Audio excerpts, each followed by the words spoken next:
the Heat on Saturday night. David Blatt said it was because he's a little sore. In the fourth quarter of the Heat's 99-84 win, Miami fans chanted, "LeBron is tired." He responded by twirling the rings on his fingers. Skip, what's your reaction to all this? Stephen A. Smith, this is my 2 cents from a distance on this, and it could well be wrong. But my 2 cents is, from a distance, that LeBron chose not to play because he did not want to get embarrassed back in the city he left. The Miami he used to love, obviously still loves Miami, but the Miami that used to love him, now not so much. LeBron knew, because he has such a high basketball IQ, he had a very valid excuse. The night before in New Orleans, he played 45 minutes in a 114-108 overtime loss. So on short rest and short-handed, without obviously a Kyrie and a Shumpert, he did not want to have to go into his old house against his man Dwayne Wade and a rising Heat team that is going to be a threat to Cleveland in the East, short-handed. And again, on the official play-by-play, it said DMP did not play, quote-unquote, maintenance. So he had the maintenance excuse, even though he said before the year, I want to try to play all 82. He also wanted to reduce his minutes. And since he played such high minutes the night before, he had a legit excuse. I can't blame him for that, but I do think it's sort of vintage, classic LeBron to make the calculated decision. I don't want to risk this without my two big guns beside me here, because I could get embarrassed. We could get blown off the field, off the floor on a back-to-back.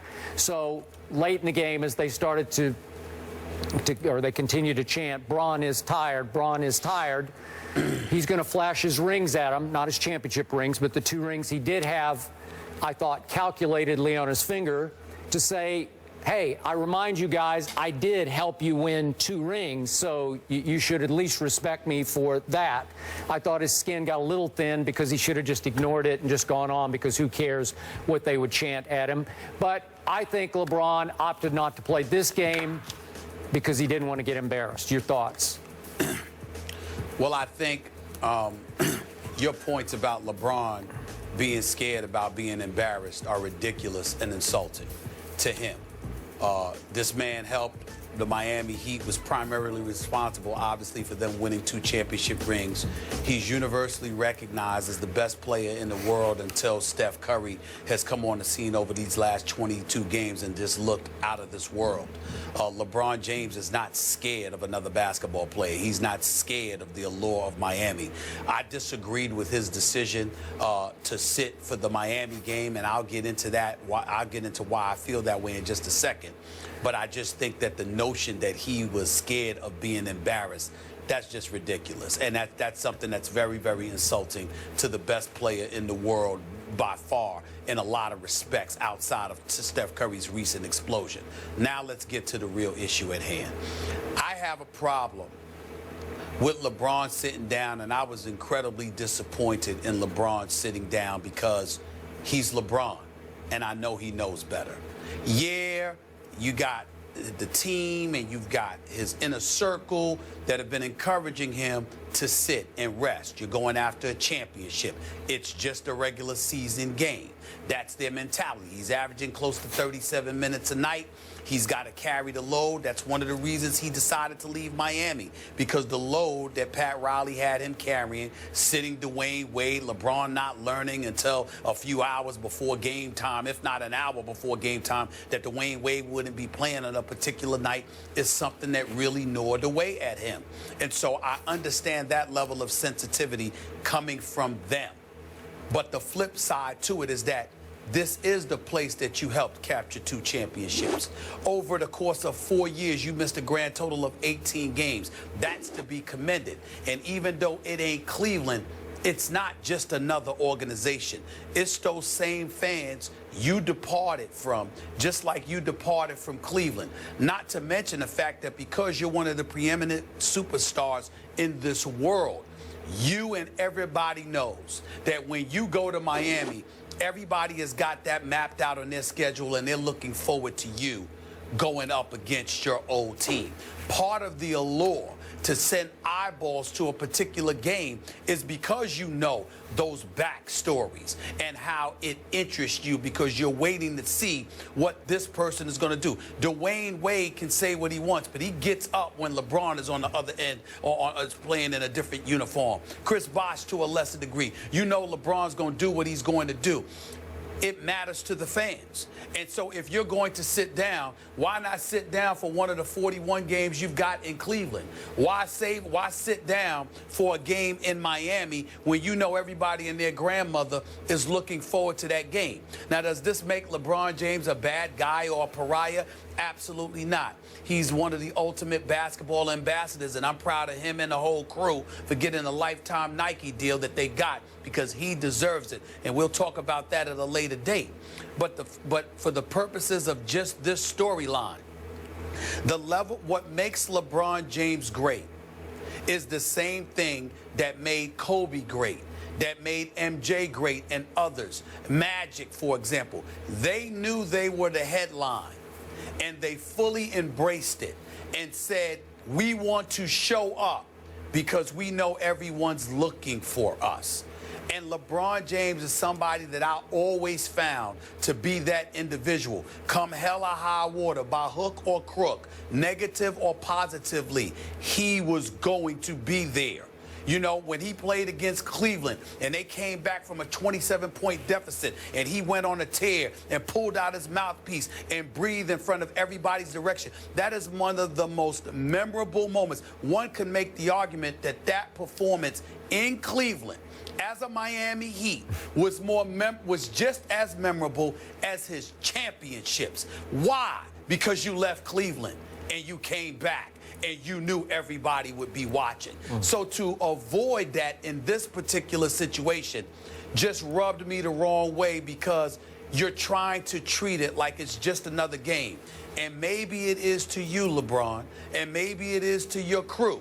And y'all usually are right on the money with stuff. But y'all are flawed like everybody else. Nobody's perfect. And this was one of those imperfect moments. When you are going up against the Miami Heat, it matters to the viewing public. We wanted to see LeBron against Miami, especially since in the aftermath of that, you got 2 days rest. And even though they're saying he fought it, I don't want to hear that because don't tell me that David Blatt or David Griffin made LeBron James do anything. You did it because you wanted to. And I'm just disappointed in that because I wanted to see him. Okay, so you're disappointed. It rubbed you the wrong way. So why didn't he play? Give me the psychology behind it. Why? I honestly don't know. That's not a question that I even thought to ask it. Once I heard that he wasn't injured in any way, to me, there's nothing that he could have said that should have excused him not playing. He's LeBron James. He's box office. You're the headliner. And Miami, the fans that you helped bring 2 championships to and 4 consecutive NBA Finals appearances, they were looking forward to seeing you because they don't get to see you much anymore. And if you want to ask me just my opinion as to why I think it, I think to some degree it's exactly what they said. They're not lying about the rest or anything like that. They didn't lie about anything. But I also think LeBron being in attendance to play helps Pat Riley's organization as well. And LeBron James is not inclined to help Pat Riley. He does not hate the man or anything like that. But you're the enemy now to Pat Riley. You left. And Pat Riley is old school. And LeBron's attitude is, I gave you all I had for 4 years. Don't treat me like I owe you anything. So, no, it's not hatred or anything like that. But he did not depart under the greatest circumstances with Pat Riley. I don't have enough time to get into it. I explained it to you in the past. But I am telling you right now, LeBron is tight with D. Wade and Bosh, but he ain't tight at all with Pat Riley. Was there some condescension here in that I'm not going to recognize Miami as a real threat? I'm going to treat him like it's another game in Philadelphia, and about 45 minutes, I'm just not going to play this game against whoever this team is? Well, he doesn't consider Miami that big of a threat as of yet. He knows they're solid, but that big of a threat, Cleveland expects to beat Miami. So because of that, and I know how much he loved the fans, he always loves the fans, he's always appreciative of the fans.